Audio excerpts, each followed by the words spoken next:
We had a wee chat there.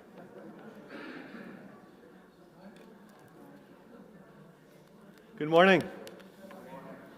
Can I just give you a very warm welcome this morning? I know it's a big ask, Saturday mornings, but it just seemed to be a suitable time to run this little seminar. So you're very welcome, whether you're here in the building or I know some folks are following online, so you're very welcome as well. My name's Robert. I'm part of the eldership, the leadership team here at Scrabo Hall, and on behalf of the church family that meets here, we give you a warm welcome if you're not part of the church family. Good to see everyone that's here. Obviously, this whole issue of dementia, certainly in my lifetime, seems to be something that is grown, and I suppose as people get older, we're living longer. My own mother took Alzheimer's, in fact passed away because of that after a period of years. And so I know something of it in my own family experience, and probably most of you that are here this morning or even listening online, it'll be the same thing. And I imagine it will become an increasing problem. That's how they're talking, aren't it? That this will become an increasing problem in the years to come. So Dr. Stephen Critchlow is here with us this morning to help us with this subject. We actually had two very helpful sessions with Stephen back in the autumn time when he looked at anxiety and depression. Seminars similar to this, only we held those ones on Sunday evenings, but they're still on our YouTube channel. If you're interested to have a look at those, you can easily access them from the Scrabo Hall YouTube channel. So, Dr. Critchlow, you're very welcome with your wife here this morning. Lovely to have the both of you, and thank you for coming. Stephen's originally from England, and he was educated at both Fitzwilliam College, Cambridge, and then King's College Hospital, London. He spent many years working as a consultant psychiatrist here in the NHS in Northern Ireland. He's now retired from active clinical practice. He does travel widely and giving talks on mental health issues and with a spiritual dimension to that. He's the author of two books, Mindful of the Light and Finding the Yes in the Mess. And some of those books are available afterwards if you want to have a look at them out in the foyer there. During his lifetime, Stephen's also been involved in church planting and in pastoral work. He's worked with churches both here on the island of Ireland, across the water in England, and indeed in Cyprus. So I think, if my maths are correct, you've been married for 42, 43 years. Yeah, something around that. And with 5 adult daughters and 8 grandchildren. So a bit of life experience there. Oh, now 9. Oh, you're near... Oh, very good. Congratulations. You're catching up. Yeah, oh, absolutely. You're nearly as good as the Hamiltons at breeding. We have a whole tribe as well. So not much good at anything else, but quite good at the breeding. So it's lovely to have you with us. It really is. A warm welcome to the both of you. And I'm just going to hand over to him shortly. The format of this morning will be Dr. Critchlow will give a talk. There will be a break around 11, depending on what stage we're at, just for a quick cup of tea and a wee scone. There'll be an opportunity for Q&A, and probably the best way to do that is just, if you have questions that come up during this talk or whatever, just text this number. This is my number. I'll pick them up, and then I'll read them out. Stephen's also willing to take questions from the floor, but it's probably easier just if you use that method of texting through any questions you might have. There's also a sign-up sheet out on that book table if you're interested to get a copy of the PowerPoint presentation that Stephen will show this morning. You might be interested to get that afterwards. So just sign up for that, and we'll get that to you hopefully in the next day or two afterwards. So over to you, Stephen, and we'll see how we get on. Thank you again. Let's give him a welcome.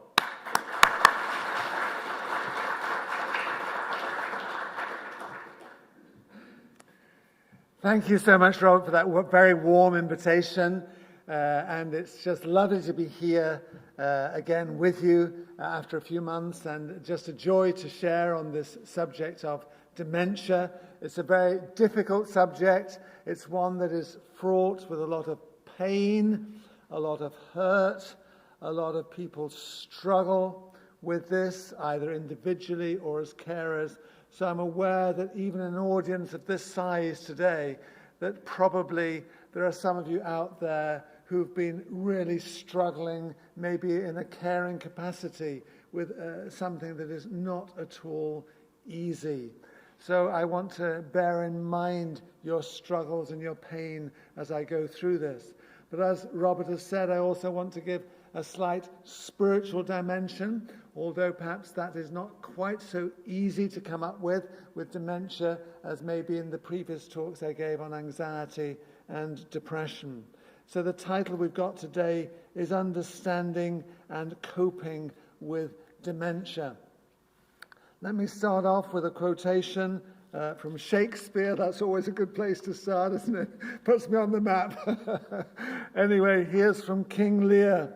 Pray do not mock me. I'm a very foolish, fond old man, 80 and upward, and not an hour more nor less. And to deal plainly, I fear I'm not in my perfect mind.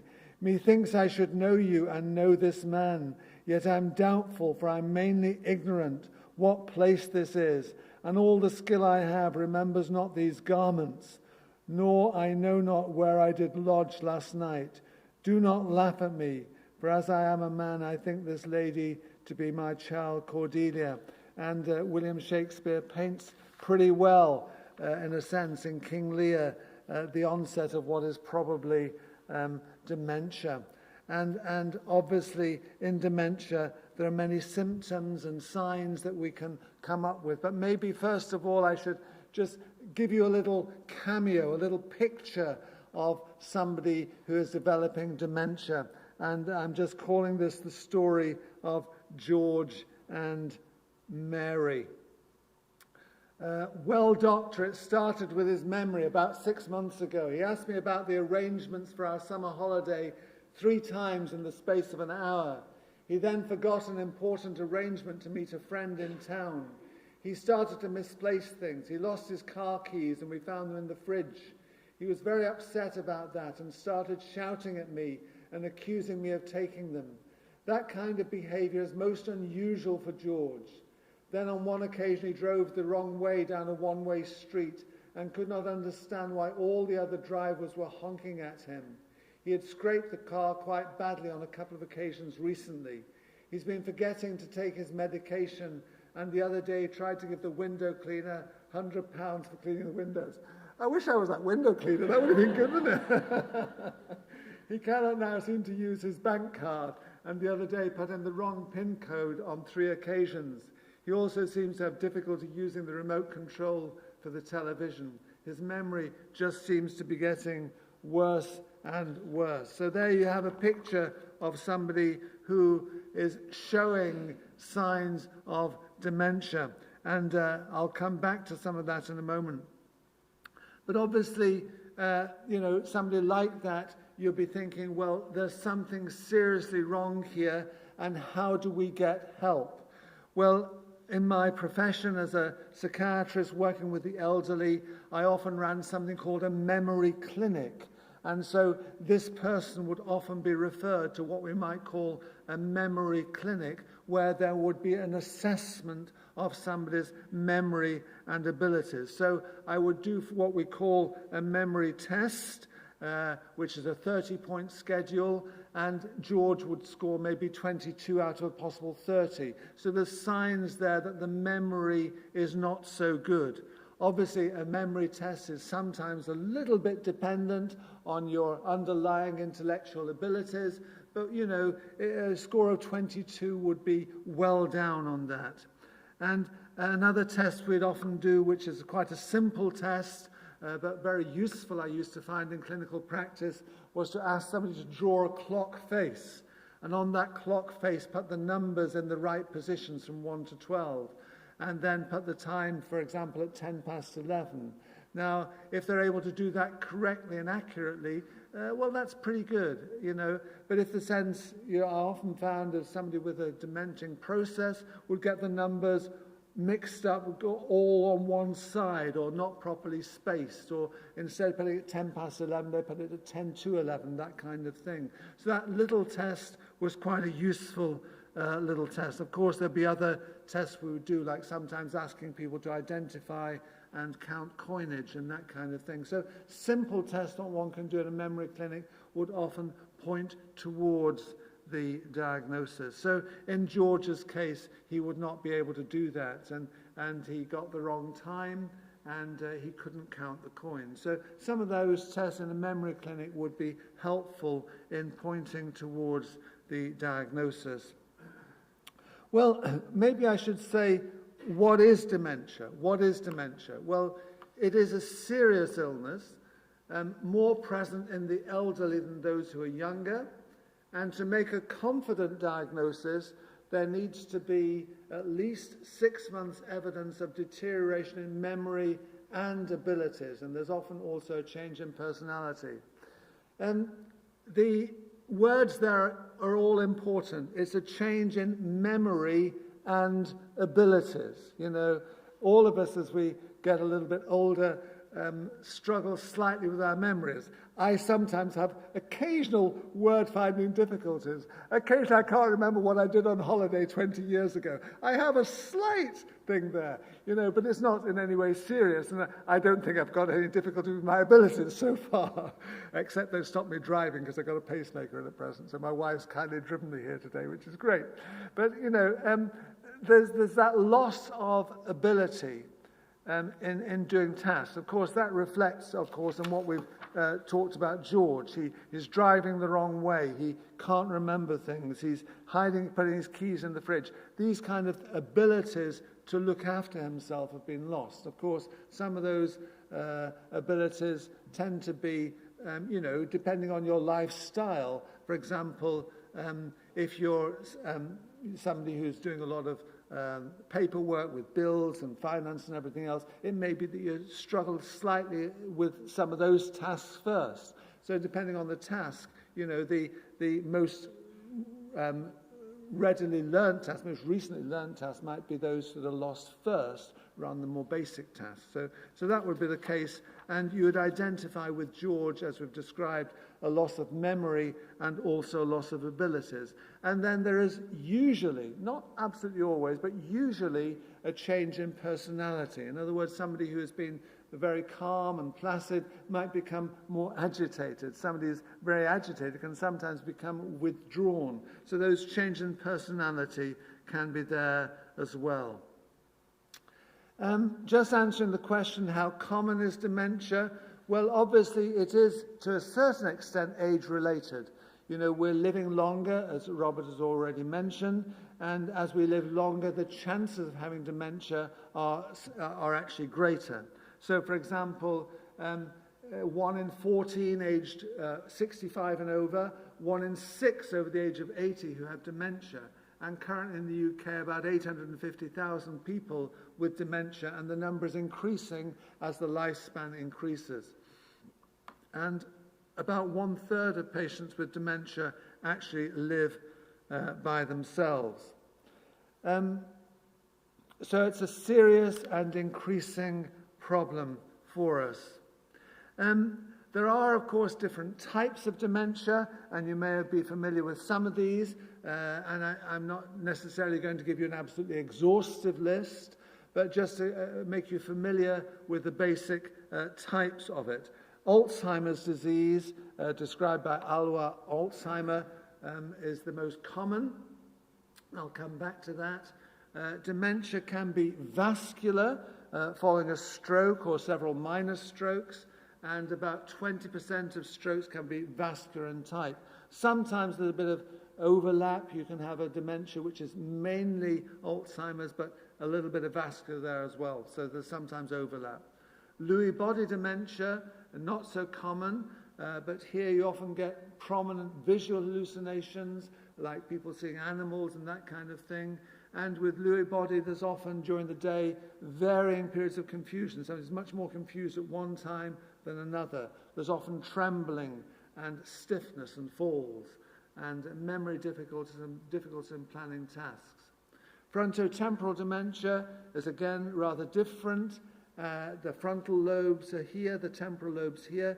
Frontotemporal dementia affect those lobes, and the person is often younger and may present with rather bizarre behavior, people not understanding, as it were, what they're doing or behaving in irrational ways. And sometimes also they can lose social awareness, and other times speech can be affected, and sometimes they can also be quite withdrawn. So those are the basic types of dementia.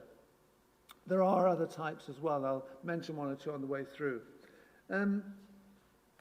conditions sometimes that mimic dementia and aren't dementia. When I was in hospital practice, my most recent job was doing liaison psychiatry down in Craigavon. I was often called to the ward to assess somebody, for example, who might have dementia. And, the story would be pretty clear. This was a more recent confusion. They'd come into hospital maybe with a pneumonia or something of that nature, and actually they'd become very confused on the hospital ward, or maybe they'd been confused a week or two before coming in, but you'd have a clear history. Actually, there's no evidence of 6 months memory decline. There's no evidence of 6 months loss of abilities. This is an acute confusional state, or we might say is a delirium. Another one is sometimes people who are very depressed, perhaps an older person who's very depressed, and they're not really able to communicate so well their needs or whatever, and they seem to have what we might call a pseudo-dementia. They seem to be a little bit confused. They seem to be not able to do things themselves so well, but it's the depression that is driving it. And sometimes in clinical practice, I would find that somebody would come to me in the clinic and, despite all the tests and everything else, one wasn't absolutely sure whether this was going to turn out to be a plain depression or a dementia, because they can mimic each other a little bit at times. And so in that situation, one would often do the first thing, which would be to give them a jolly good antidepressant trial for a few months and see if that would work. And then if the depression lifted and they returned to a better level of function, then it was pretty clear it wasn't dementia. On the other hand, sometimes depression can lead into dementia, and you can sometimes find the dementia is there even after treatment, in which case you then think it's dementia as well. Something we call mild cognitive impairment is also there, and that is really when somebody has a little bit of difficulty with their memory. They may not be scoring quite so well on the test results, but actually they're functioning pretty well. Their abilities aren't strongly affected. They're still able to function well in life.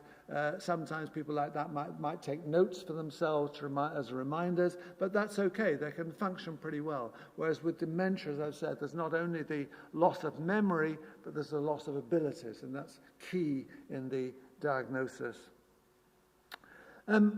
Obviously, there are a few rarities around, and again, this is where I won't necessarily give a complete list, but, there are some people who have dementia in the family. There can be a family incidence, there can be a genetic element.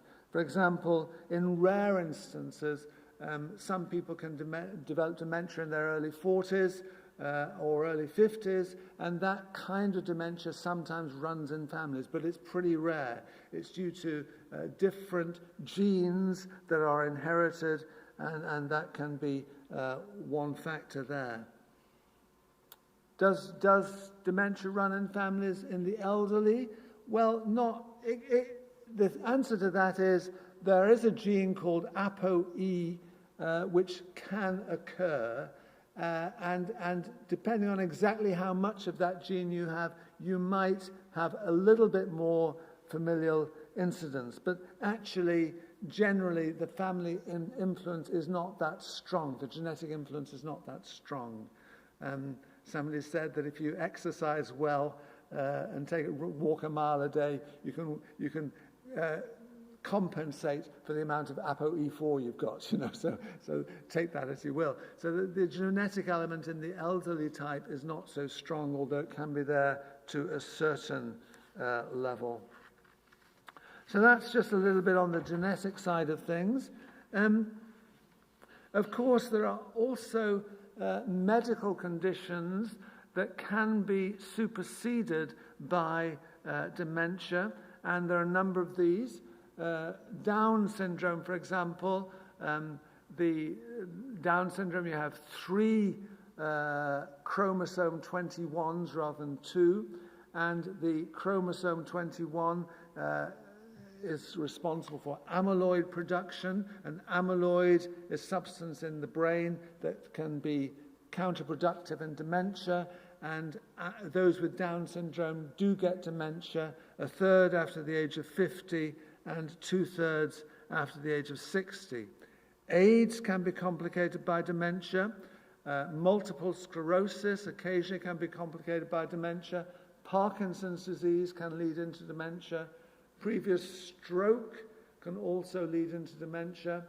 B12 and folate are vitamins in your bloodstream, and you can be low on those, and if that lowness persists, then you can develop dementia. But on the other hand, obviously, it can be treated by giving supplements of B12 and folate.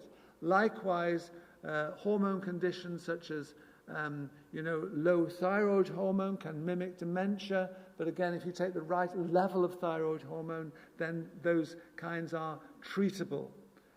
Diabetes can lead into dementia, and high blood pressure can also lead there.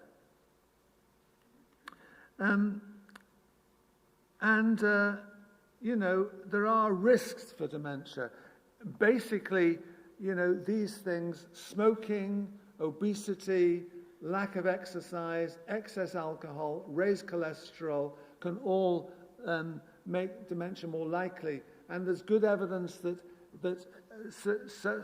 head injury, particularly if it's frequent, such as you might get in football, hitting the ball hard, and boxing, can possibly have an effect. Now, we don't want to necessarily stop the Premier League, but football, a lot of heading can be a factor, and boxing. So those are some factors that can be there and make dementia slightly more likely.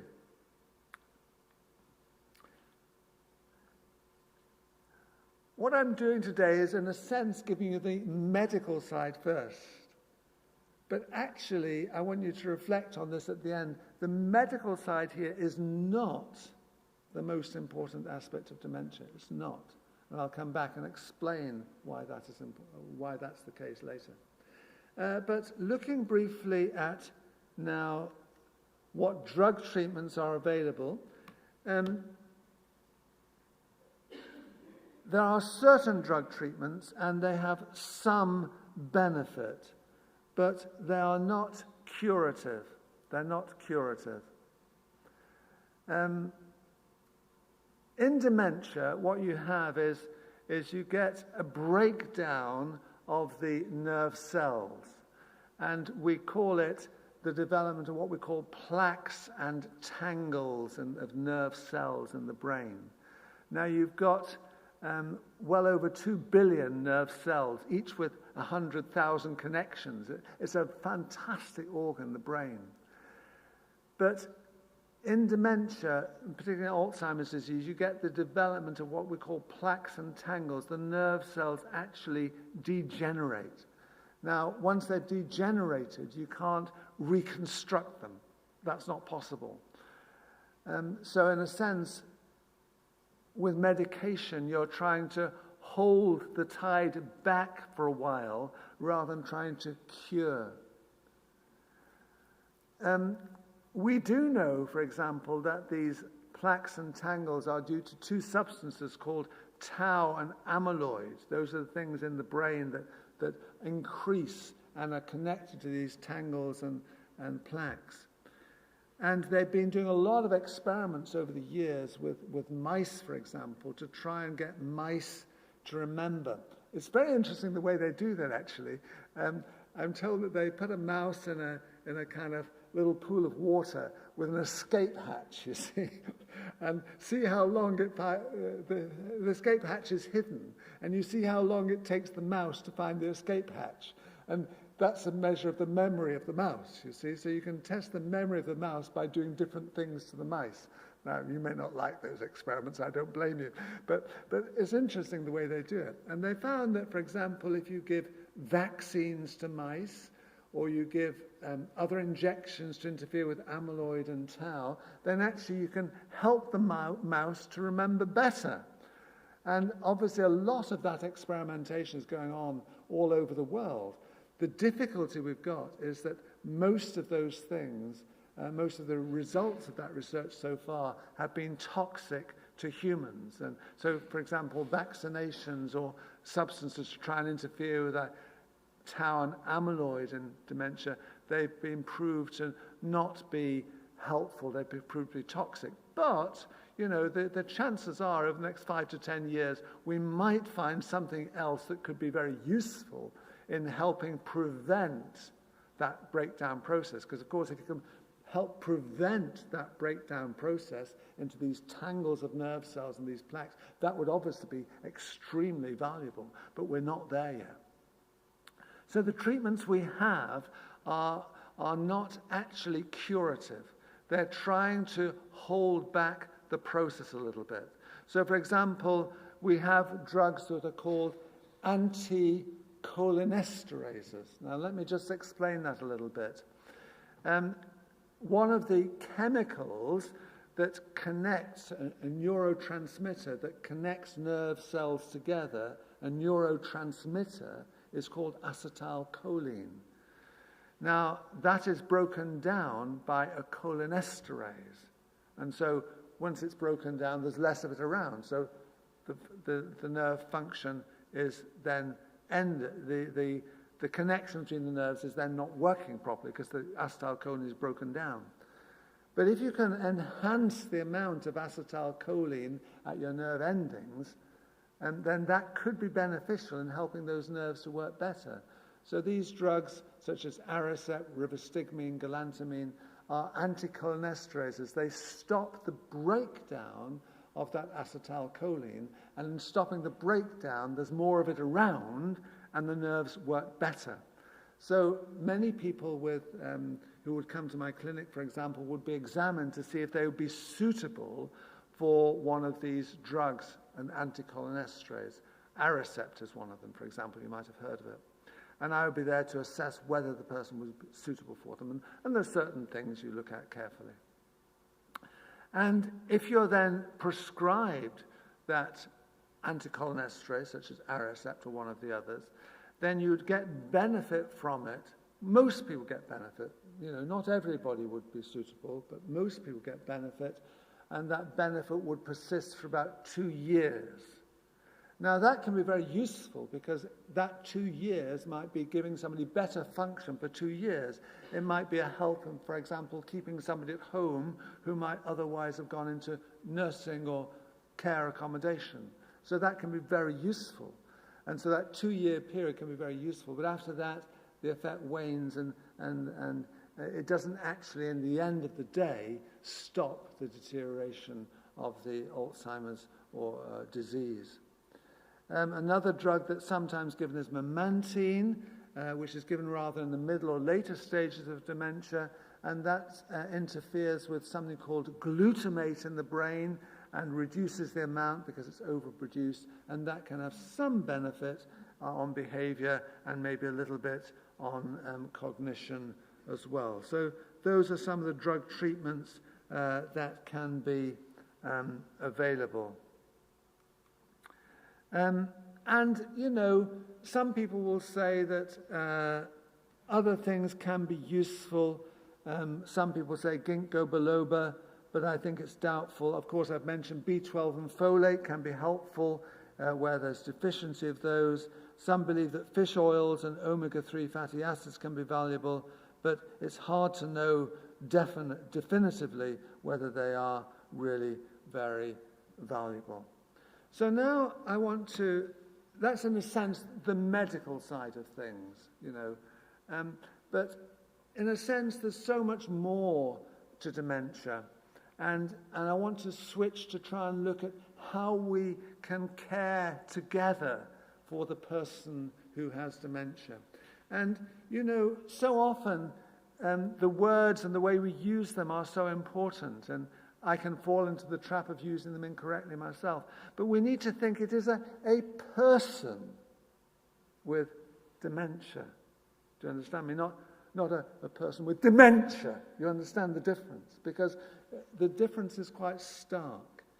You see, we need to remember that it is a person that we're dealing with. And this so affects our care and concern for that person. You see, how do we, for example, understand behavioral problems in dementia? Obviously, we're aware that people with dementia can have behavioral difficulties. And we may struggle sometimes to understand those behavioral difficulties. They can be difficult to understand and manage. They may have difficulty in communicating their needs and wishes. There may be personal neglect. There may be problems with socially inappropriate behavior, and that can be troublesome within the home and also in public places. There can be restlessness present and a tendency to wander without fully understanding where they're going. But with all kinds of behavior, it's important to try and understand what the person is communicating by their behavior. The other thing I would say is this, that, it can be very important to try and prevent difficult behavior. You see, if we transport somebody who is maybe in the early stages of dementia, and we move them from their own home, where they're familiar with their surroundings, they're familiar with those around them, and we transport them and stick them in a residential home with people that they don't know, in an area that they don't know, in a place they're totally unfamiliar with, and then expect everything to be absolutely fine, well, it's wishful thinking.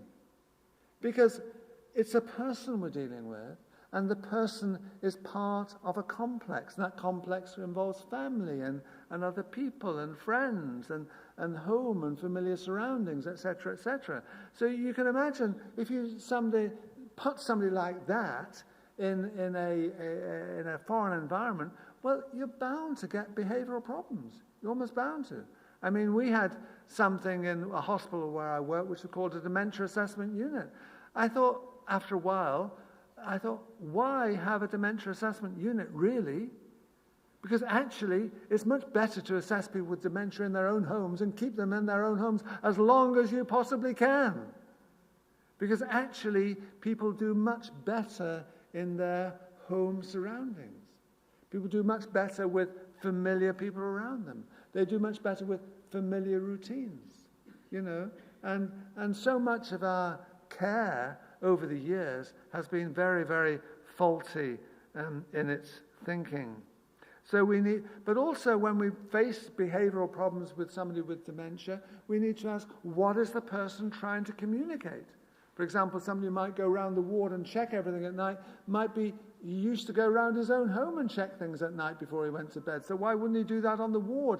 And it seems out of place in that setting, but actually you can understand what he's doing. Somebody else might have had I remember a story of somebody who in the war was checking a minefield, and he'd be shouting and saying, don't go there, don't go there. And he'd be saying to the passers-by, don't go there, because it was a reflection of his wartime experience. And you see, sometimes understanding what somebody's been going through can be very, very important. So that leads me on a little bit to what are the chief psychosocial needs with somebody with dementia. And yes, I mean, we could probably almost write this ourselves. It's not science way up there, but it is very, very important. People need a sense of attachment. They need to know that they're part of a unit. That's why if you're planning for, and obviously we do need some homes for people with dementia, you want to say, well, could they not be in their own area? Could it not be a small home in their own area with a few people in it where they can be related to their community, rather than necessarily transporting them miles and miles away to a foreign environment where there's 50 people there and they don't know anybody? So learning to plan and care in that kind of way is important. A sense of belonging, a belonging to the people around them. A sense of comfort, So often we hear stories of how in residential nursing care, people don't get the comfort that they need. They may be ringing their bell to go to the toilet, and it may be not immediately answered. There are stories, plenty of horror stories out there, where that lack of comfort is there. Fourthly, a sense of identity, implying that person will feel included and their opinions valued, including them in their decisions. You see, we'll come on to decision-making next, but decision-making is very important. Fifthly, occupation, finding pleasurable, purposeful activity, and helping somebody to do that, and planning our care so that we are providing pleasurable, purposeful activity for those who are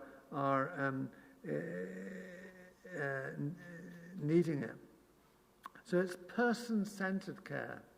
One of the remarkable discoverers, well, I say discovery, it's probably already been known, but it's been researched more fully recently. It's been something that one of my aunts, my great-aunts rather, suffered from dementia. And she was in a nursing home. And, everybody thought she's very far gone with her dementia,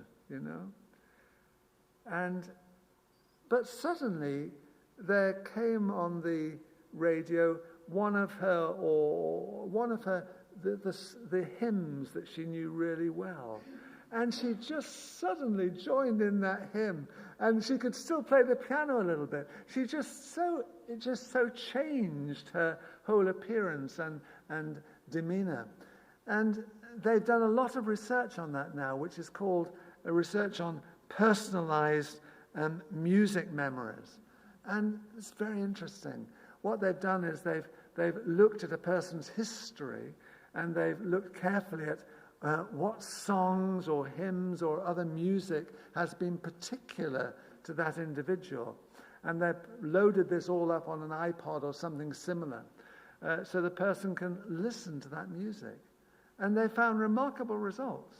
They found that one study showed that they could reduce the antipsychotic medication, which I'll explain in a minute, the antipsychotic medication by 50% if they listen to personalized music.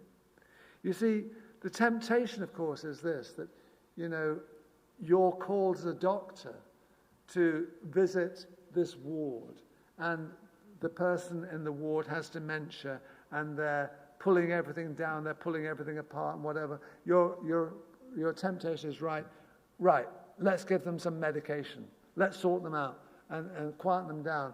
And, to be fair, occasionally you have to do that. But there are other ways of looking at it, you see. And first of all, understanding the behavior. Secondly, getting them involved in useful activities, getting them in personalized music, this kind of thing could be really helpful in preventing that. So some of these other skills and these other things to do are very, very useful. And that personalized music, there is a resource on that I'll just mention at the end, is very, very helpful. We also need to consider the rights of older people. Sometimes everybody has human rights except the older person in residential nursing care, but we need to consider their rights. And that comes very much in the area of decision-making, you see, because we want to maintain independence as far as possible. Yes, people with very early dementia can still drive, and they can still manage things pretty well. But on the other hand, we need to make a distinction between those things that somebody really cannot do and need help and advice on, and those things that they still can do. For example, somebody may not be able to make out a complicated legal document, but they can still jolly well decide what they want for their tea, And sometimes we lump the decisions together and say, because they can't do this, then they can't do anything. And therefore we take all decision-making away from them. But that's wrong. We need to guide them and help them to make the decisions that they can still make without taking that decision-making away from them. For example, I've said here, if insight's lacking and a person is incapable of making a decision to stay safely at home, it does not mean that all decisions are taken away from the person. A person like George, that's the person we discussed earlier on, may not be able to manage his own finances, but can well decide what he wants from the lunch menu. It's a common mistake to assume that because George cannot make one decision, he cannot make any decision. So that is something that's very important in that. The other thing is, what about the carer? You know, somebody said that, in a sense, the burden of suddenly caring for a person with dementia was rather like Alice tumbling down the rabbit hole, clutching all things as she falls into the dark, because you do not necessarily know what you are taking on.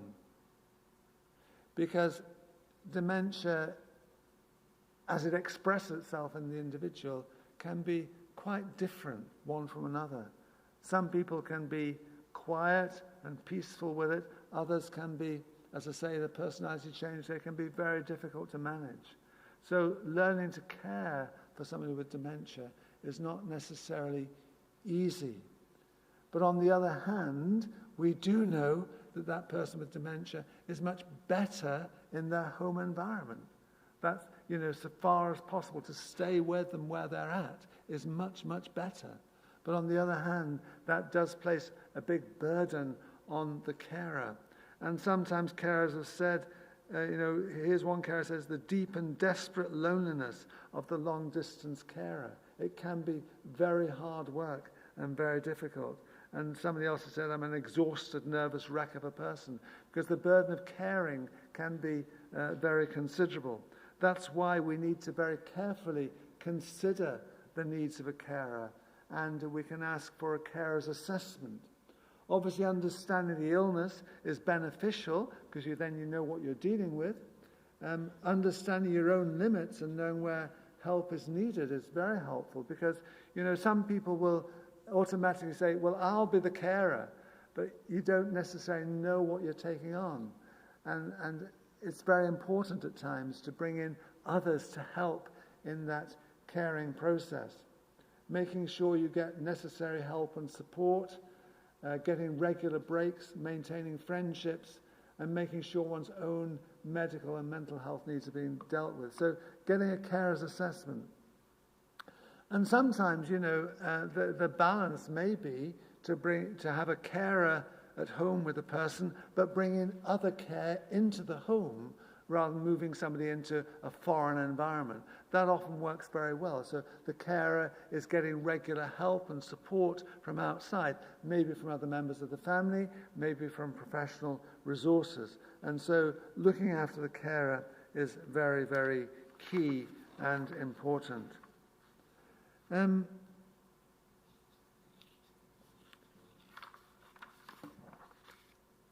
As I've said, the illness does show a persistent downhill course, and the length of that course is variable. Medication, as I said, may help for a while, but in the end there's always a progressive decline that may last for years unless some other terminal condition supervenes. The illness may progress over a period of 7 to 10 years or even longer. And I'm asking there the question, how can we understand severe continuing illness and still believe in a God of love? Now, I hope I won't tread too heavily on anybody's theology here, but I just want to explain the way I see things, okay, from the Word of God. And I will just read a few verses here, starting off with the book of Genesis and chapter 3, because I want us to try and somehow understand this in one or two ways. How can we really understand, things being so difficult and in the context of a God who we know is perfect love? But in Genesis 3, verse 14 to 19, of course, we read of the fall of mankind. And it says this, "So the Lord God said to the snake, 'Because you've done this, cursed are you above all livestock and all wild animals. You will crawl on your belly and you will eat dust all the days of your life. And I'll put enmity between you and the woman, and between your offspring and hers. He will crush your head and you will strike his heel.' To the woman he said, I will make your pains in childbearing very severe. With painful labor you will give birth to children. Your desire will be for your husband, and he will rule over you. To Adam he said, because you've listened to your wife and ate fruit from the tree about which I commanded you, you must not eat from it. Cursed is the ground because of you. Through painful toil you will eat food from it all the days of your life. It will produce thorns and thistles for you, and you will eat the plants of the field. By the sweat of your brow you will eat your food until you return to the ground, since from it you were taken. For dust you are, and to dust you will return. It seems to me fairly clear that God had a beautiful intention in mind in making the whole universe and in making this world. It also seems to me pretty clear that man, in general, has fallen away from God. We've all gone our own way. All of us have gone our own way. And I think what is coming here from the book of Genesis is that sin and failure to honor and follow the Lord have consequences. There are consequences. And sometimes those consequences are seen to be individual. You know, for example, I visited a hostel for recovering alcoholic men, and there you can see the individual effects of their alcohol on that individual. Sometimes that can be individual. But I think also the Lord is pointing out here in Genesis that actually some of that pain is general. It's general. There's a cursing of the ground. There's something of a black cloud, as it were, over humanity. And I believe we see that in sickness and in pain and in hurt and in damage. There's a sense in which we live in a place where sin has caused that sense of a pall, a blackness over the whole human race. And I believe we see that in sickness and illness and pain.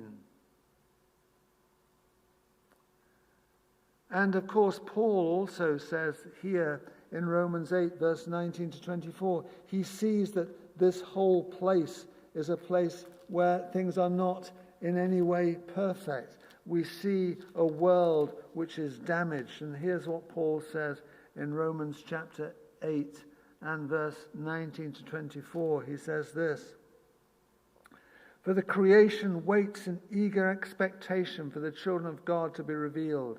For the creation was subjected to frustration, not by its own choice, but by the will of one who subjected it, in hope that the creation itself will be liberated from its bondage to decay and brought into the freedom and glory of the children of God.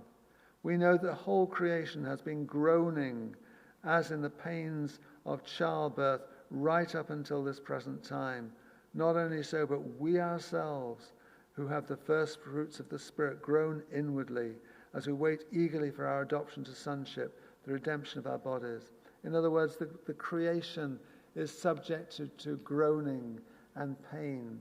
And I see that as I look at dementia. I see that as I look at illness.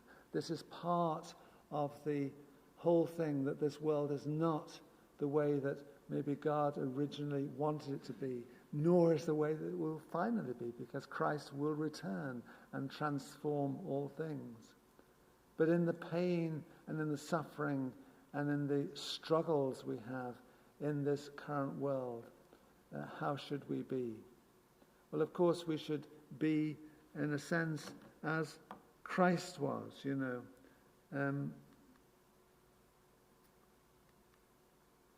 In his earthly ministry, of course, Christ brought restoration and healing, because he came as light into the darkness and life to the dead, and brought life and light and healing to all he touched. And of course, we would long for the church to have that similar power today, and maybe in parts of the world we see more of that power released than we do here. But when Christ returns, he will make all things new. We will have new bodies to replace those that are broken now by pain and suffering and death. And we we eagerly await that coming day. I eagerly await the return of our Lord Jesus Christ. With current world events, who knows? Who knows how long the Lord will delay his second coming? It's hard to know. But that will be transformative. And of course, Christ brought transformation wherever he went. And of course, we are called also, as those who are his followers, to bring light and life and blessing wherever we go.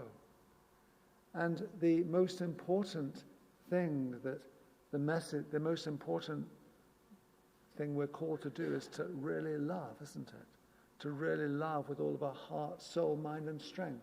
Love the Lord our God and love our neighbor as ourselves. We're called to love. And this world is desperate for people who will show that measure of love and kindness. So when we come to dementia, yes, if we were Jesus, we'd like to kind of see healing instantaneously, but we're not Christ in that same way.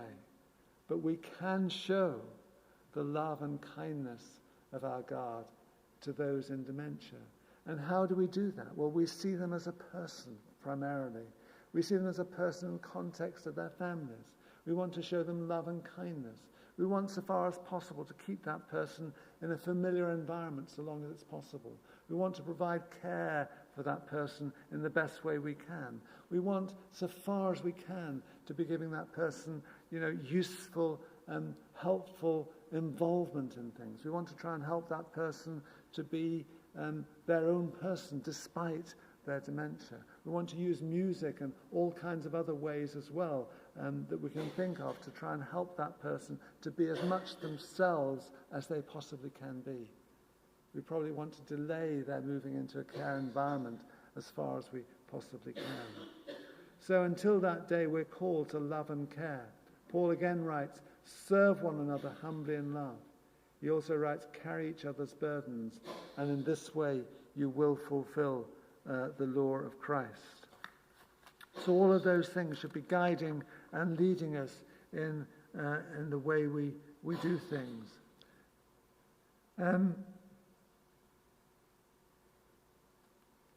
This is an interesting quote from Robert Louis Stevenson. He had gone to this very, very difficult place that was full of patients with leprosy. And he writes this, to see the infinite pity of this place, the mangled limb, the devastated face, the innocent sufferer smiling at the rod, a fool were tempted to deny his God. He sees and shrinks. But if he looks again, lo, beauty springing from the breasts of pain. He marks the sisters on the painful shores, and even as fool is silent and adores. I like that. The reason I like that is Robert Louis Stevenson initially is saying, this is so awful. How can there be a God if this is so awful? As he sees the mangled limbs of those leprosy sufferers. But then when he looks more closely, he sees in the sisters who are looking after those sufferers such love, such tenderness, such compassion. He says, there's God, there's God. And of course that's a challenge to our own lives, isn't it? To live as those who are true followers of our Lord Jesus Christ, to live in a way that shows love and kindness to all people, but particularly those who are struggling in this very, very difficult area. So just to summarize some of what I've been saying, dementia is a progressive illness affecting generally the elderly. Treatment and help are available, but treatment's rarely curative. Person-centered care and maintenance of person's dignity is always important. Carers need special help and consideration. Real love for the person, whatever the condition, must always be the guiding principle of our lives. Now, I've put up here some resources that are very well worth looking for and going through. But also, I must say, I've had an interesting week because my wife, who's here, gave me a most wonderful book to read that I had not read before. And as I've read it through this last week, it has had quite a profound impact on me, because I felt this is the best book I've ever read about dementia. And it's written by somebody called Sally Magnussen. Has anybody read it? No. You ought to. It's a brilliant, brilliant book. Where Memories Go, 2015 edition. Sally Magnussen is the daughter of Magnus Magnussen, who was on famous television person, and his wife suffered from dementia. And this is her intimate account of how she cared for her mother with others over several years. And because her mother was very literate, she comes out with all kinds of interesting expressions, even towards the end of her dementia illness. But it is a most brilliant book. So, and she's also got a website called playlistforlife.org, and on that she's encouraging people to use music, personalized music, to reach out to the person with dementia.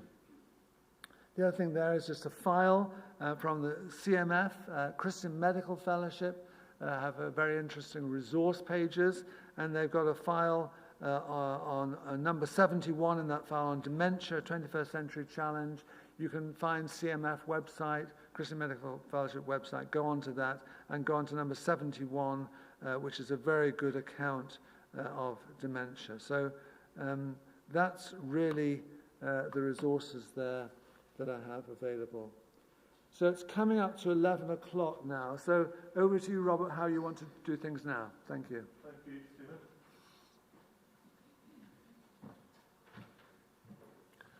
Stephen. Thanks to Stephen for what he has brought to us so far, and obviously the preparation that has gone into that. The interesting thing about the music, I remember going to visit, it's just a personal story, going to visit an uncle of mine who was in the latter stages of dementia. He hadn't spoken to his family for about 6 or 8 weeks. There was no communication. I went to see him, and he had lived a life really without God most of his life, but I had known he had gone to Sunday school and church as a child. And I played him the 23rd Psalm, the old version, you know, the old metric version. I had it on my phone, and I played it with him, and he started to sing along with it. And it was an amazing moment because his daughter was there too, my cousin, and she broke down, you know, because there had been absolutely no communication from him for about 6 or 8 weeks. He was really in the latter stages, and then all of a sudden he's singing the 23rd Psalm, you know. So it's certainly worth thinking about. There will be a Q&A after the coffee break, so we're going to go for coffee here and be back maybe about 11:15 back in here for the Q&A, some questions. Stephen has also a few questions he can ask you, so we'll see how that goes just after the coffee break. We'll just take our time with that. Would you put up the last slide there, on Stephen's presentation, the one from Hamilton Road, please, if you can switch it back, Dave. Yeah, there's a brother here this morning, Frank. Where's Frank? Yeah, so Frank's from Hamilton Road Baptist, and I just got this text during the week from Keith, one of the pastors there at Hamilton Road Baptist, and I thought this very timely, bearing in mind this seminar that we're doing today. Keith's involved in the leading of this. It's basically a service that they're going to start from the first Sunday of next month in the afternoons for people who suffer from dementia and indeed for carers. So that's a great initiative, I think, and so it'll be each Sunday afternoon from 3 p.m. to 4 p.m. There'll be activities, a cup of tea, familiar hymns, I imagine, scripture readings, just geared for that type of situation. So if you want more information, speak to Frank over the coffee break. He'll need to run off quickly at the very end, so the opportunity, if you want to ask more information about that, is now during the coffee break. So that's where we're at, and in the meantime, Dave will put back up the slide with the number. If you want to put in a question, just text that over the coffee break. Thanks very much. Let's go and see if we can use our cognitive facilities to choose whether we want a scone or a bicky. Thanks to the ladies who have helped with this. Okay, just through in the foyer, by the way, you'll see the kitchen.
Please.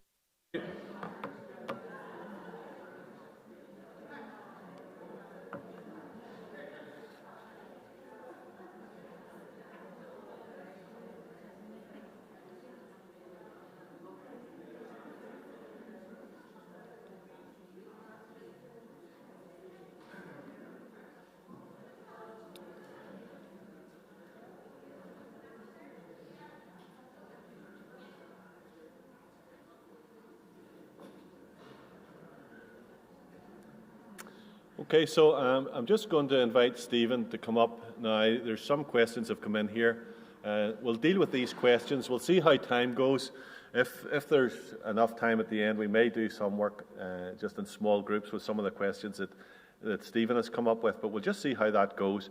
But for now, Stephen, if you'd like to join me, and we'll look at some of these questions together. So, first question here we have in is that my father is suffering from Lewy body dementia. He is tormented with his past. He denies his salvation, so obviously a Christian man, because of verses in the Bible in regard to giving us peace, guarding of the mind, etc. He refuses any light or comfort. He has been a serving believer from his youth. He twists his memory into vile recollections. How could we be of help? Thank you. Wow, that's not an easy one, is it? And I'm not sure I'm going to have a complete answer by any means to this, because many of the questions you can ask, I'm not going to necessarily have complete answers for.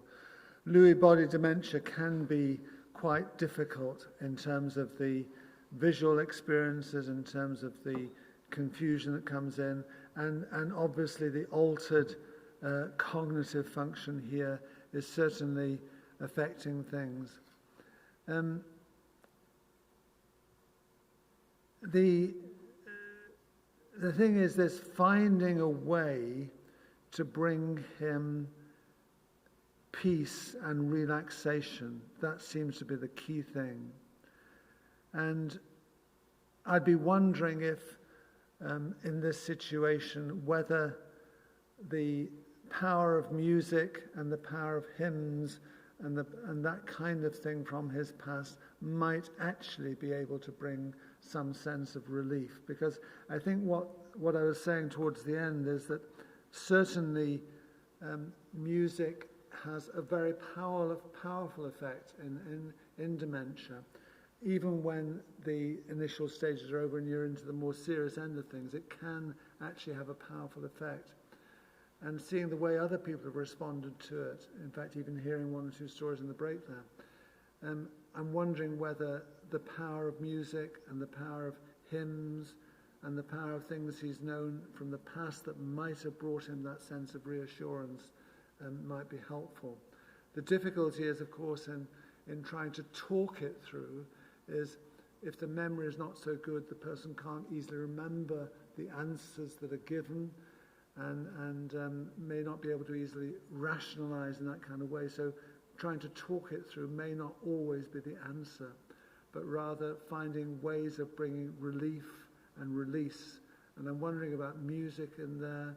I'm wondering also about the value of distraction, of using other means to distract him from a particular course, because obviously if you're in a particular course of thinking and you're able to distract the person from that and get them to think of something else, so some activity that maybe brings distraction, that could be also useful. But apart from that, I don't think I've got any other easy answers there. It's a very hard and difficult one there. I'm not saying that I also have all the answers here, because there may be somebody in the audience who may feel that they've got some particular experience they want to contribute to that question. I don't mind. Mm-hmm. That's all that comes to mind immediately. Okay. Related to that, or on a similar vein, there's a question about, and you mentioned this in your talk, about the idea that people can almost change personality and their behaviour can become inappropriate even in a social context. And so this question's really with regard to the carer. So for example, it's around the situation where somebody who's perhaps been a bright Christian, and then you find yourself in a context with your mother or whoever happens to be, who then starts using swear words or foul language, and that can be quite undermining for the person themselves who's trying to care for let's say, the elderly parent in this stage. How should that care sort of respond to that sort of both behaviour and also just even from their own faith point of view in terms of the questions that will raise? Yes. One of the dilemmas in trying to help somebody with dementia is whether you confront them or whether you collude with them. Okay. Confrontational collusion is often an area that's debated. Do you actually say, no, don't say that, you're wrong and whatever, which can actually make things quite a bit worse, or do you kind of find a way to go around it? And usually when dementia is becoming quite pronounced, as this case may be, you find that initially to confront gently might be reasonable. Later on, to collude and go round it is better.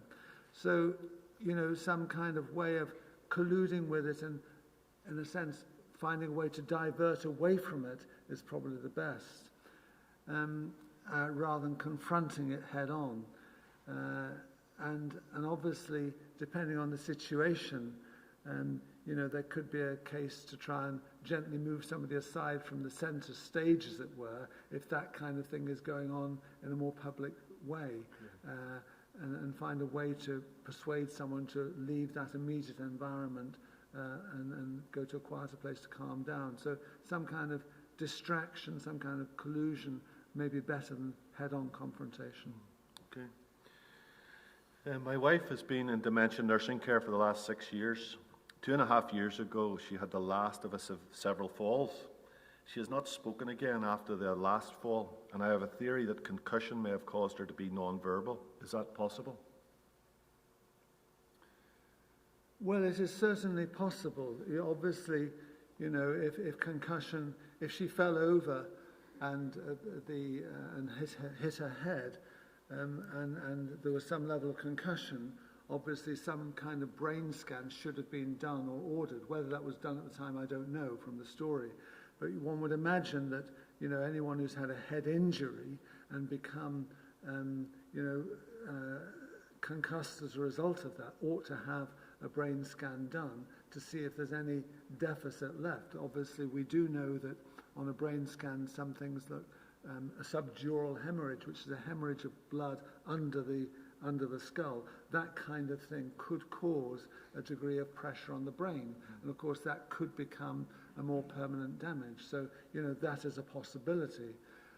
On the other hand, thinking widely around it, somebody who's had a fall and then not actually had a further fall, one wonders whether the person's become more withdrawn as a result of that fall, and whether there could have been a depressive element coming in, because certainly somebody who's been active and walking around, then fallen, and then just become not doing that anymore, may have just become withdrawn and might be depressed under the surface. So sometimes, seeing a doctor to work out whether depression might have added into the dementia, made things worse, is a possibility. On the other hand, also, I think that sometimes people with quite severe dementia, as I've said before, can respond very well to music. And somebody was telling me this over the break, that actually they have found that when they've used music, it's brought the person to life a lot. And so using some personalized music might be a way through. And I've heard of cases of where somebody's been very quiet and silent for weeks on end and then suddenly livened up with personalized music that they're familiar with. So using other techniques might be a way of bringing somebody who seems to be very silent and not responding into a way where they can respond more. So those are just some thoughts on that. Okay. Can Alzheimer's sometimes develop into dementia with Lewy body dementia? Alzheimer's is rather a separate category, although sometimes you get a degree of vascular dementia associated with Alzheimer's. You can have mixed Alzheimer's vascular dementia. However, it wouldn't transform itself into Lewy body dementia, but sometimes some of the features of Lewy body dementia, such as visual hallucinations and varying periods of confusion, they could also come in after Alzheimer's has developed. So the initial diagnosis is probably correct when it's Alzheimer's, but then as the Alzheimer's progresses, other things come in the way. For example, Alzheimer's disease tends to develop in areas of the brain which we call the hippocampus, which is kind of alongside the temporal lobes, but later on can involve other lobes of the brain, including the visual part, which is at the back, and so you get visual accompaniments to the Alzheimer's disease. So it's likely that I would have thought that it's Alzheimer's disease with other things coming in on top of the initial presenting features. Okay. There's a question here inviting you to comment on the difference between mental illness and dementia. And I was speaking to the person who put that question in over the break there, and to amplify that a little bit, the idea in the questioner's mind is that mental illness, treatable, possibly curable, or certainly can pass, and the person can recover from it, whereas dementia, his understanding would be that that's not the case. How do you see dementia as part and parcel of mental illness, or are they two distinct things? Well, really, we would say that dementia is what we might call organic, in that it's involving the brain itself in a way that the brain itself is deteriorating. You've got neuronal breakdown of the nerve cells, so it's a deteriorating condition. We might call it an organic condition. Now, if you want to call it an organic mental condition, you can probably do that as well, but it's different from the mental health, mental illness as such. When we usually think of mental illness, we kind of have a broad division, things that you can understand and treat, such as anxiety and depression, which I dealt with last time, things that are there that are more difficult to treat, such as psychosis, which is another division, and then you've got this organic category where you've actually got cell breakdown and the brain itself is being affected by all kinds of things here with breakdown of nerve cells. Okay. My wife has recently been diagnosed with Alzheimer's dementia. An MRI also showed that she had NPH, normal pressure. Hydrocephalus. Yeah. Just got you to say that instead of me because I wasn't sure how to say it. What effect, if any, does that have in her Alzheimer's? And this is a person who's watching online, actually not physically here. But. Yes.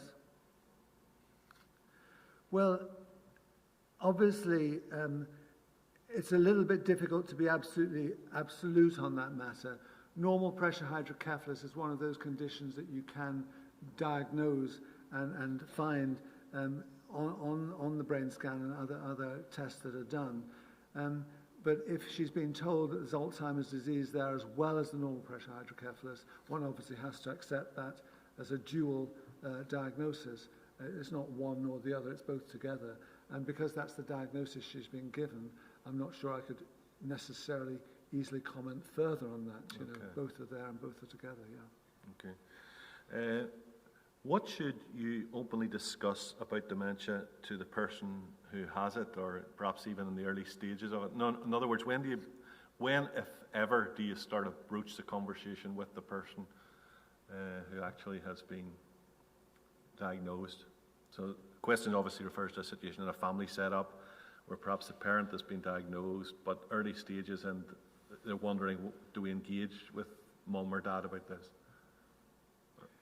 Or how do we engage with them about it? Yes, I mean, in clinic situations, obviously I would be doing a memory test on somebody, and at the end of that time I'd be organising some scans or whatever else to try and make the diagnosis. Once the diagnosis is made and one's clear about the diagnosis, then in a way the person has a personal right to know that diagnosis.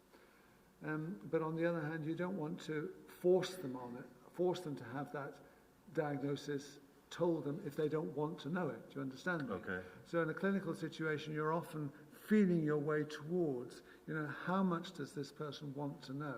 Because if they want to know, I have a right to tell them because they have a right to know, which is important. And so if it's the family situation, obviously in the case of dementia, the person may forget what they've been told by the time they leave the consultation room.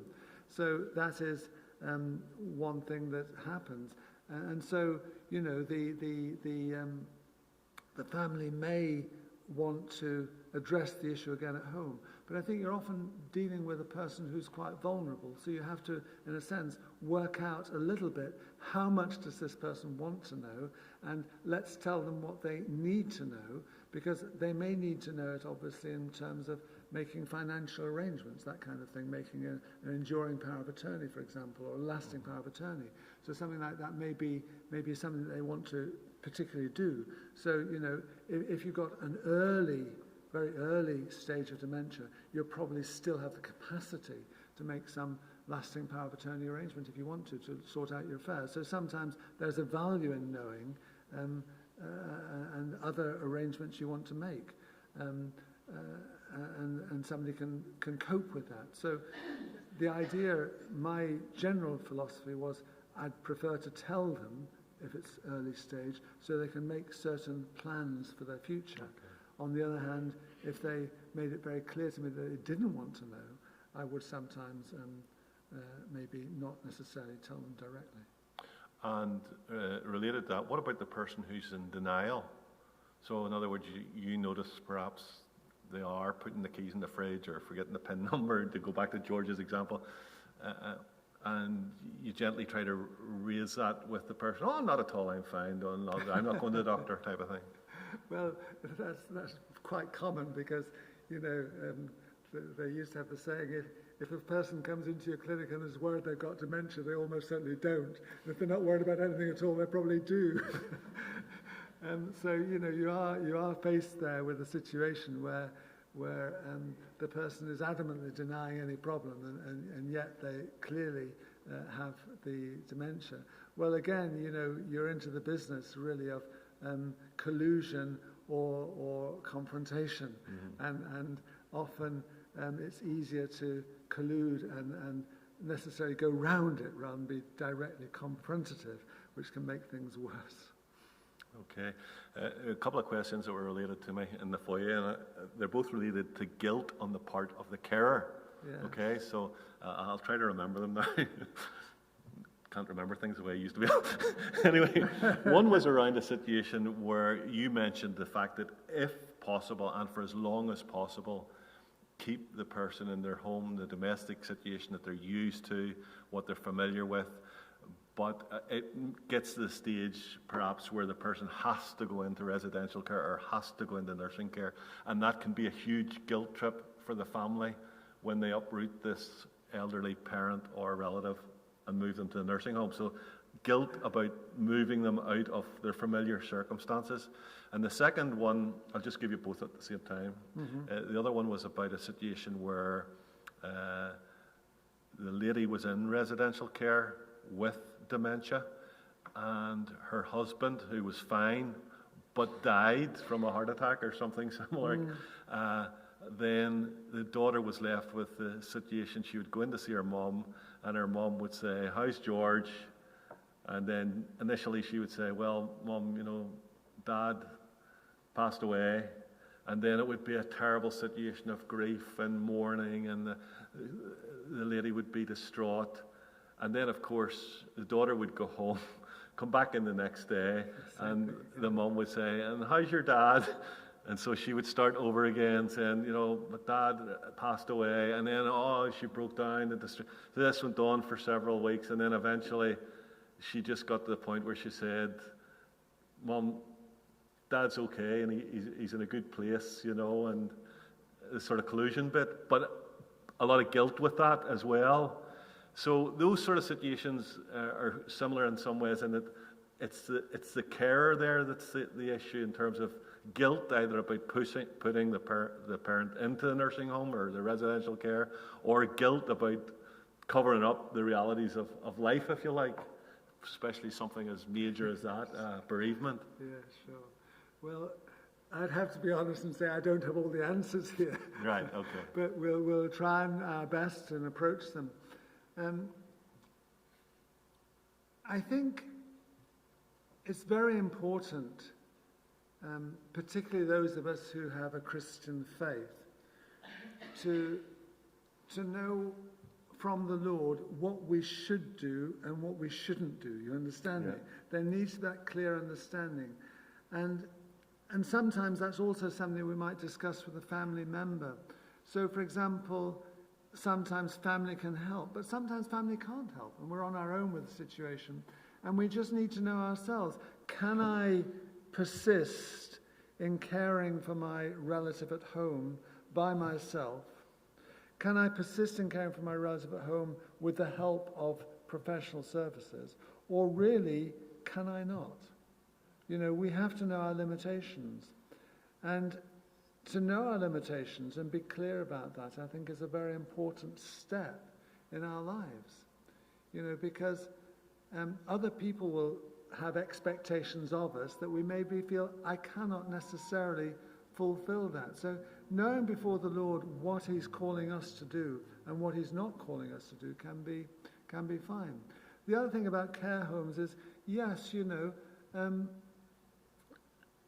there's a distinction to be made. Some can be very, very good, and others are not so good. You know, so if the situation comes that a person needs to go into a care home and we cannot avoid that decision, then we need to be jolly sure that they're going to go into a care home where they'll be really well treated as an individual and personally. And, you know, I don't think one should feel guilty about that decision if it's a necessary decision and it's one that we've come to through prayer and maybe consultation with others, and we've done our very best. You know, I think we're in life we can only do our best. And sometimes we have to say, I really cannot do this. And I really can't do it with, no matter how many family members or carers are coming in, it's just something I cannot do. Well, I think one has to be honest about that and face the results of that. The second situation you mentioned there is also an equally difficult one. It's really, in a sense, a level of collusion, but without lying, because we don't want to necessarily lie directly, you know. But on the other hand, if we know that every time somebody's death is brought up, that there's going to be floods of tears and a fresh agonizing of grief, then we don't necessarily want to be the cause of that. Yeah. And so I think there must be some way of getting around that, and perhaps, you know, to say he's moved to a better place is not a bad one. It's not a bad one. There might be better ones out there, but it's not a bad one, and it prevents the huge outpouring of grief on every occasion that the question is asked. But I'm not sure I know a better one particularly.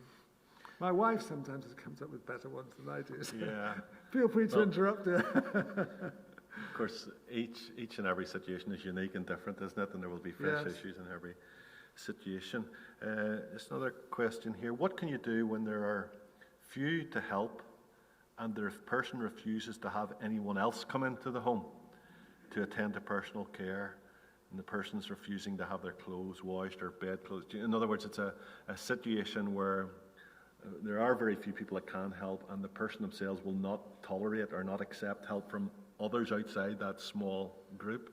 Is there any sort of advice that would come to mind there in terms of how to handle that type of situation, Stephen?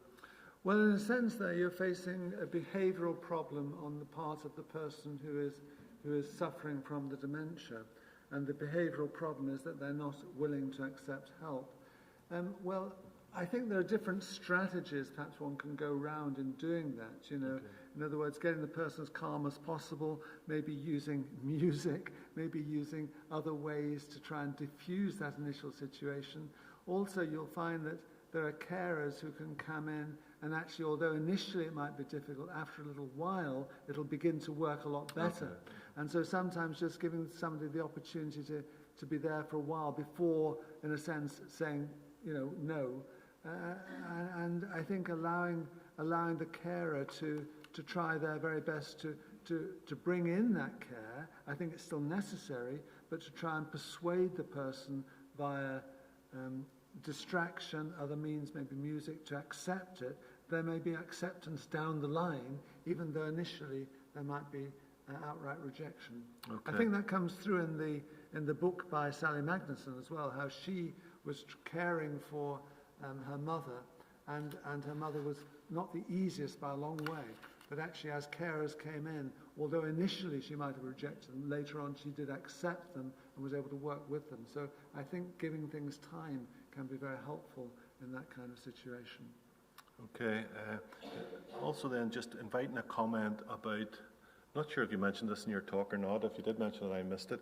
But around the area of the person with dementia sort of going further back to their own childhood type of thing. And so this is a question on my part, to be honest. You know, I remember with my mother, she went further and further back, so she got to the stage where, you know, first of all, she would have seen me as her husband, then she saw me as her daddy, and then, you know, she got back to really childhood, infant type speaking and behaviour, obviously. Is that part and parcel of this illness? Indeed. Yeah, sure. And again, that comes through in Sally Magnussen's book, this change in relationship, whereby she knows her daughter as a daughter initially, but later on doesn't recognise that relationship and starts calling her by other relationships that she's had in the past. That change certainly is there, and that going back to the childhood, yes, is quite common. A humorous aspect of that actually was just at this stage where my mother thought that I was Bobby, her husband, and of course I had my wife Muriel with me, and so when I came in with Muriel, Elsie, my mum, she thought that Muriel was her husband's fancy woman, you know, so Muriel got the rough end of the stick for a few months until she got past that stage. Right. So if you didn't laugh, you'd cry, wouldn't you? So anyway, we do have 10 or 15 minutes, and it would be good, I think, just to, unless anybody has any questions from the floor, just to think around some of the questions that maybe Stephen was thinking that we could be thinking about. Are there any other questions from the floor at this stage? Yeah, go ahead. Possibly an impossible question to answer, but I'm often very curious and bemused about the interface between spirit and the biomechanics of the physical brain. How, for example, John MacArthur mentioned one of his mentors, a well-known author by the name of Feinberg, I think he was called. And he was a sweet, gentle Christian, and then he got into a state of mind whereby he was issuing forth expletives and so on and so forth. That's just to try to understand, how does the spirit, presumably saved and regenerated, interface with the mechanical brain? There's a breakdown in the physical brain which seems to produce all sorts of bizarre behaviours. And how do we reconcile those two concepts? Okay, the question is about reconciling the brain and the spirit and how the two interrelate in the context of somebody with dementia where personality can change quite considerably, and somebody who's been a sweet Christian can come out with expletives and all kinds of things like that. Not an easy question to answer. I think that, you know, the beauty of the Word of God is that it teaches us that our relationship with the Lord is a permanent relationship, and that you know, we are His, bought by His blood, following Him, serving Him, and He is our Father, and nothing changes that. However, obviously we do know that with decay of the brain, you know, that can be a very difficult thing to cope with. For example, you know, somebody said that dementia is like being on a long, long road, getting further and further away from myself. And that's true. That's a person with dementia expressing that. You're getting further and further away from yourself. But it's not getting further and further away from God, because God's relationship with us is intimate and preserved. And so, you know, but all of us also know that in our walk with God, you know, we go through times where we have to be fairly hard on ourselves, in a sense, to, you know, to keep the faith. We say no to this and yes to this. So sometimes those things can be there under the surface, boiling away. We're just saying no to them. We're saying, no, I want to go this way. Well, probably, I don't know for certain about this. I'd need to do further research, but I suspect that with the nerve cell decay, and with the plaques and tangles coming in, that process of being able to say no to the flesh and no to certain thought patterns, that probably is weakened. And so some of these things are bursting through that otherwise would not have burst through. But I suspect that the Lord sees that and knows all about that, and knows what our intentions and what our heart would be like when we are true in serving him as we've been for the rest of our lives. So I suspect there's something of that going on, but beyond that I don't think I could say. Thank you. Any other questions come to mind? Okay, I think what we'll do actually, if you would put up those questions for the groups, rather than us take time to do that, because by the time we divide into groups and the time we have a discussion, but just some of the things that might jump out of these questions that is worth thinking about for you that have come along to the seminar this morning, or perhaps following online. I mean, some of the questions I think are worth thinking about. For example, the third one there on the screen at the moment, a person's spiritual relations, this is related in a sense to your question, the one that we've just had. A person's spiritual relationship with God persists despite the dementia process. How may this show itself? How can the church help support the person with dementia? So that is a question worth thinking about, even for you folks, or for all of us indeed. I don't know if you wanted to make a quick comment on that one, Stephen? Only that I was just very impressed with the fact of this monthly service coming up for patients with dementia and their families and carers. I thought that was just such a beautiful idea.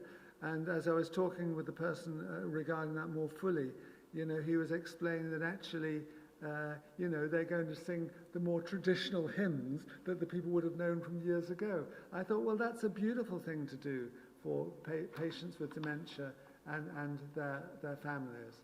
Also, I think, helping people to maintain communion, taking communion round to them. Again, that can be very useful. And keeping, and obviously, online facilities are so valuable these days, keeping somebody in touch with the services through online access. And so those are some of the ways. There may be other ways as well, and I'm very happy for other people to make suggestions here as to how you maintain, how the church helps support the person with dementia and that kind of thing. Yeah, sure. There may be other ways too. Just put the next slide there. The first one there, number 6, carers can become burnt out with the burden of caring for the person with dementia. How can this be prevented? And the old adage, prevention is better than cure, but for those of you who are involved in the front line of caring for someone with dementia, I think this is a huge question that you need to be thinking about, in a sense, ahead of the game, and putting in place something that will help prevent that sort of burnout. I don't know if you want to make a comment. I mean, I think that quotation of learning to care is like Alice going down the rabbit hole, trying to cling on as you go down, because caring for someone with dementia can be a vastly different experience depending on the way the dementia presents, and sometimes you might feel burnt out very quickly with the pressure of it. And finding help for that is very, very necessary. So obviously I've mentioned the carer's assessment that can be carried out, and also not to feel embarrassed by getting in professional help. Obviously, the philosophy of dementia care is it's much better carried out in the person's own home and own environment, whether in familiar surroundings, whether with family, whether with things that they know, whether with routines that are familiar to them. So bringing professional help into that is better than putting the person into a nursing home initially, if it can be organised. But every situation is different, and every care is different. And also, we have to acknowledge that we have different gifts and different resources, and not everybody is able to do things the same way, and we shouldn't feel embarrassed or guilty about that. Mm-hmm. Yeah. I think this is it's not a sprint, it's a marathon. And I think it's very important that people are able to pace themselves. And just over the years, there are 3 possible resources organisations. Excuse me, do you want to just come to the mic? Because otherwise the folk yeah. following online won't be able to pick it up. Thank you. This is my wife. Okay. Just to say She that, looks after me. that this situation we're talking about is a sprint rather than a marathon. No, the other way. Marathon rather than a sprint, and as such we must pace ourselves. And three things that I have found helpful over the years in different situations are two organisations. One is called, I think, the Princesses Trust, which I think Princess Anne is the patron of. One is called Caring for the Carers. I imagine that age, concern would also have good resources there. And there's also an organisation called Crossroads, where someone will come into the home for several regular hours in the week. And it just means the carer can go out, know that time's coming up, go out, meet a friend for coffee, get their hair done, this kind of thing. And I think perhaps just a variety of these resources can actually be an enormous help. And I think they won't come to you on a plate, but I think you should actively, contact these places just to see, just to talk, because I imagine isolation can be one thing that is a big problem, where you feel that it's only you in your situation. Whereas if you go out there, you realize you're just one of many, many, many people who've been through it before and can be an enormous help. Thank you.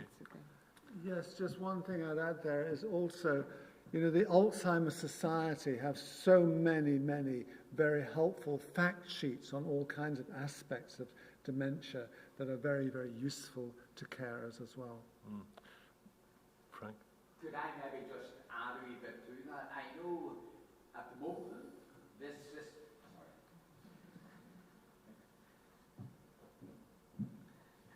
Yes, thank you very much indeed for that.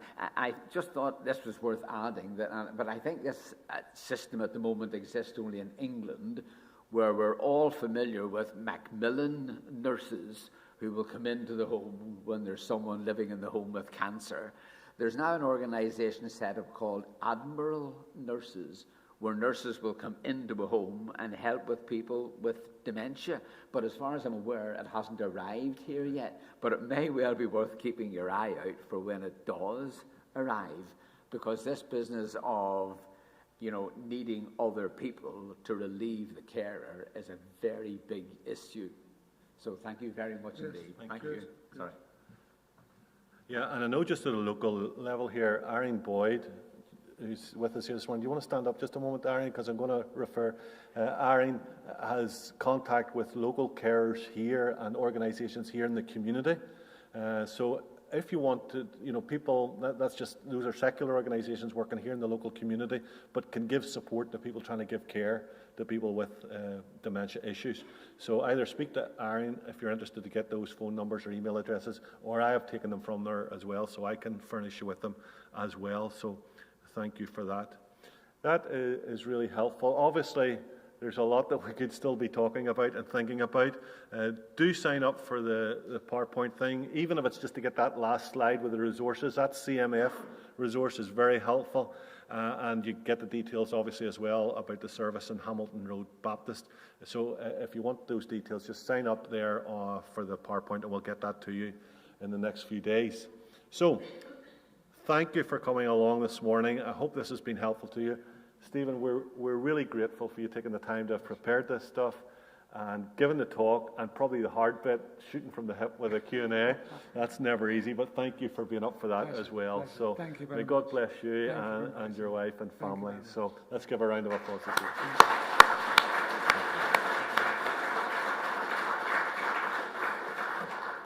Great. Go and enjoy the rest of your Saturday, and thank you for coming along.